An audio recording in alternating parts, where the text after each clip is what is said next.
Hello and welcome to educational wisdom YouTube channel. आज हम 5th scholarship exam के intelligence test question solve करेंगे। याद रहे यह है वीडियो नंबर 4। इससे पहले 3 वीडियोस हमने बनाए हुए हैं, उनकी लिंक डिस्क्रिप्शन में दी हुई है। आज क्वेश्चन नंबर 64 से शुरू करेंगे, तो चलिए शुरू करते हैं। Some birds are sitting on tree A and some birds are sitting on tree B. Some birds are sitting on tree B. If one bird from tree A went on to tree B, then the number of birds on tree B will be twice the number of birds on tree A. यहाँ से एक bird उड़ के अगर यहाँ चली जाती है तो B पर जो बर्ड्स हैं वो A के दुगना हो जाएंगे। And if one bird from tree A, यहाँ पे क्वेश्चन में मिस्टेक हुई है, B आना चाहिए। If one bird from tree B will go on tree A, then the number of birds on both the trees will be equal. यहाँ से अगर कोई बर्ड उड़ के A पे चली जाएगी तो दोनों के नंबर हो जाएंगे equal. Then the number of now initially शुरुआत में how many birds were sitting on tree A and B respectively, कितने कितने बर्ड्स बैठेंगे। तो देखिए इस क्वेश्चन को ऑप्शंस से सॉल्व करेंगे।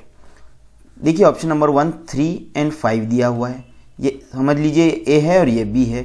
यहाँ से कोई बर्ड यहाँ चला जाता है तो यहाँ हो जाएंगे 6 और यहाँ हो जाएंगे 2। 2 का डबल 6 होता है क्या? नहीं होता है, तो ये आंसर नहीं है। तो इस तरह से कौन सा ऑप्शन मैच होता है वो देखेंगे। ऑप्शन नंबर 3 देखिए, ए पे 5 बी पे 7। यहाँ से एक बर्ड अगर यहाँ चला जाता है तो यहाँ हो जाते हैं 8 और यहाँ हो जाएंगे 4, बराबर हो रहा है 4 का डबल 8।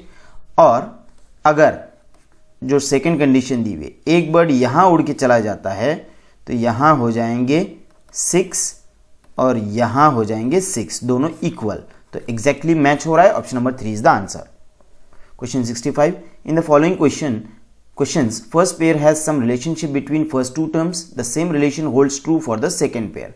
इन दोनों के बीच में जो रिलेशन है वही रिलेशन इसमें और हमारे आंसर में होना चाहिए। कूल और हॉट क्या है? एक दूसरे के अपोजिट। उसी तरह से स्ट्रॉन्ग का अपोजिट क्या है? वीक। वीक 2 दिए हुए हैं, एक के मीनिंग है हफ्ता और दूसरे के हैं कमजोर, तो कमजोर वाला चाहिए, वो है ऑप्शन नंबर 4। क्वेश्चन 66, श्यामची आई साने गुरुजी, वही रिलेशन विंग्स ऑफ फायर में और हमारे आंसर में होना चाहिए। क्या रिलेशन है दोनों में? साने गुरुजी ये राइटर हैं श्यामची आई के।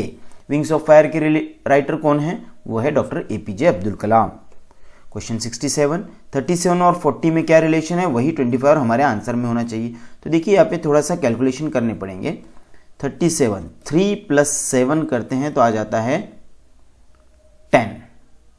सॉरी, यहाँ पे 7 में से 3 माइनस करेंगे, 7 - 3 तो हो जाता है 4, और ये 4 को 10 से मल्टीप्लाई करने के बाद आ जाता है 40, तो यहाँ पे आ गया 40। वही हमको यहाँ पे करना है। 5 - 2 हो जाता है 3 और इसको 10 से मल्टीप्लाई करने के बाद आता है 30। यह है ऑप्शन नंबर 4 में। क्वेश्चन 68, 14 15 32 का क्या आंसर आएगा? ये देखिए 14 में इसका जो फर्स्ट डिजिट है वो ऐड किया गया है तो वो बन गया 15। उसी तरह से 32 में जो फर्स्ट डिजिट है वो ऐड करेंगे तो हो जाता है 35, ऑप्शन नंबर 1। क्वेश्चन 69, इन दोनों में जो रिलेशन है वही रिलेशन इन दोनों में होना चाहिए। तो इन एरोज को देखिए, पहले ये एरो पहले ऐसा था और यहाँ पे ये हो गया है उल्टा। तो यहाँ पे इस इमेज में क्या हो रहा है? ये एरो चला गया यहाँ और ये एरो आ गया यहाँ। तो वैसे ही यहाँ ऊपर दिया हुआ है तो हमारा एरो आना चाहिए यहाँ पे नीचे, और ये वाला जो एरो है ये चला जाना चाहिए ऊपर। कौन से एरो में ये आपको नजर आ रहा है? ये है ऑप्शन नंबर 3 में और 1 में। अब इस इमेज को देखिए, ये यहाँ पे सर्कल है और इसकी इमेज ये ऊपर स्टार टाइप बना हुआ है, और यहाँ पे आके ये जो स्टार है एज इट इज नीचे आया है विदाउट चेंजिंग। तो यहाँ पे भी वैसे ही होगा। ये जो ऊपर वाला पार्ट है ये एज इट इज नीचे आना चाहिए। वो कहाँ है? ये देखिए यहाँ पे आया हुआ है लेकिन ये उल्टा हो गया है। एज इट इज यहाँ पे आ रहा है, ऑप्शन नंबर 3 में। यह है हमारा answer. Question 70, John who is born on 5th January 2001 Friday is 100 days elder to Shanaya, then on which day was Shanaya's first birthday. पहला बर्थडे कब आएगा, सिर्फ बॉर्न कब भी वही नहीं है, बर्थडे निकालना है। और वो निकालने के लिए देखिए हमको क्या करना है, पहले तो पता चल गया कि शनाया का जो फर्स्ट बर्थडे है वो कब आएगा। जॉन उससे 100 days बड़ा है, तो मतलब उसका जो बर्थडे आएगा वो जॉन के बर्थडे के 100 days बाद में आएगा।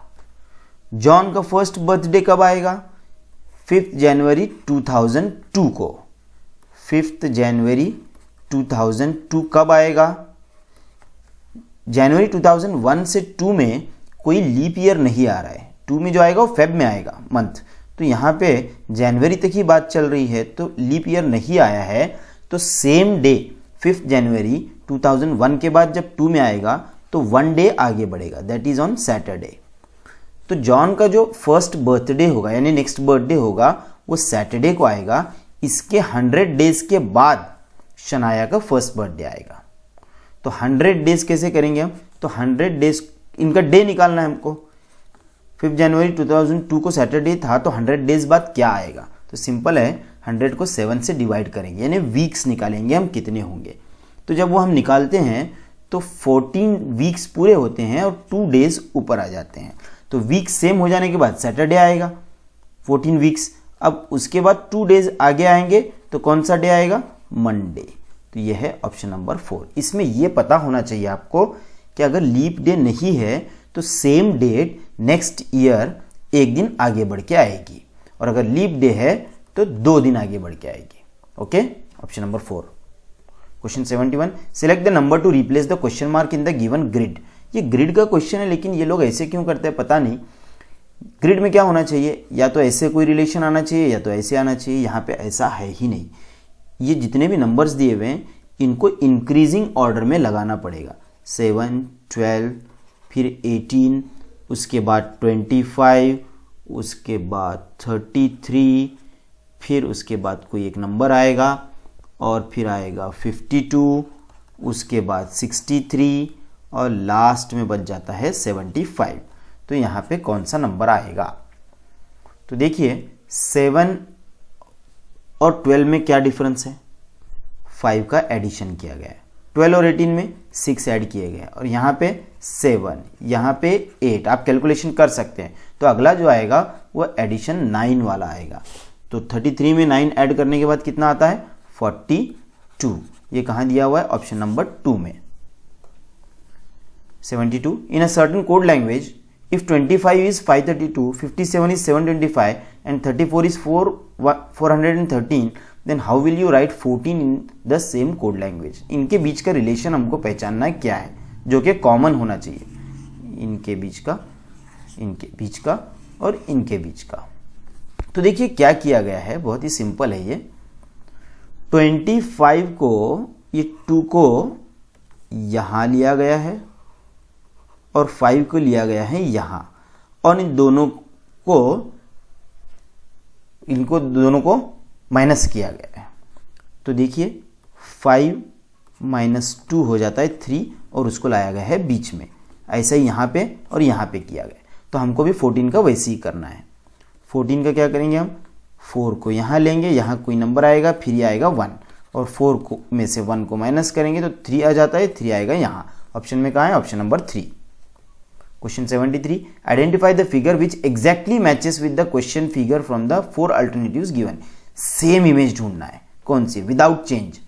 तो यहाँ पे पहले इन डॉट्स को देखिए, ये डॉट्स इसी तरह से कहाँ कहाँ आए हैं, यहाँ है, यहाँ है, यहाँ अलग है और यहाँ है। तो इनमें से कोई आंसर है।